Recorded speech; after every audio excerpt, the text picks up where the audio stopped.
Тэгээ бас хамаагүй нөгөө нэг найз охины чинь яасан юмсэн. Тэр чинь ингээд рэп дэмбэтэйгээ хамт өнгөрцөн байх хэвээр зүйл ч дээ. Уул нь бол wordplay ч юм уу те илүү ийм хошин хэрнээ нэг юм чадсан янзаар панчлайнуудыг хэлэх ёстой гэж би бол зөвлөмөр байна.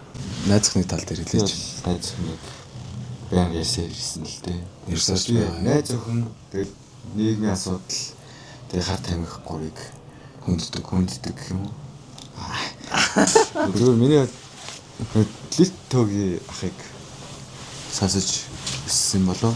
Төгий ах ихэд найз охин чинь найз охиноо дагуулж магаш нь гойнор хамаа октодыг өмшөөсөл яг яанамал Метафор амар те. Метафорын кинг нь төгий. Тэгээд trap одоо new school урлагт ч одоо Atlanta flex trapping дээр ер нь бол тэгээд ч юм уу дагуулаа Шангрилагаар явж гин те. Гэтэ угаасаа хотлаа л те. Яг рэп гадаад рэп руу ч тэгээд үнэнгээр л гэдэг шүү дээ. Тэг. Би яг сүүлийн үед нь бол юм хотлаа зүйлийг бас season 3-аас тэгээд хүмүүс харж байгаа л гэдэг юм хотлаа зүйлийг бол ярих байлцсан байна.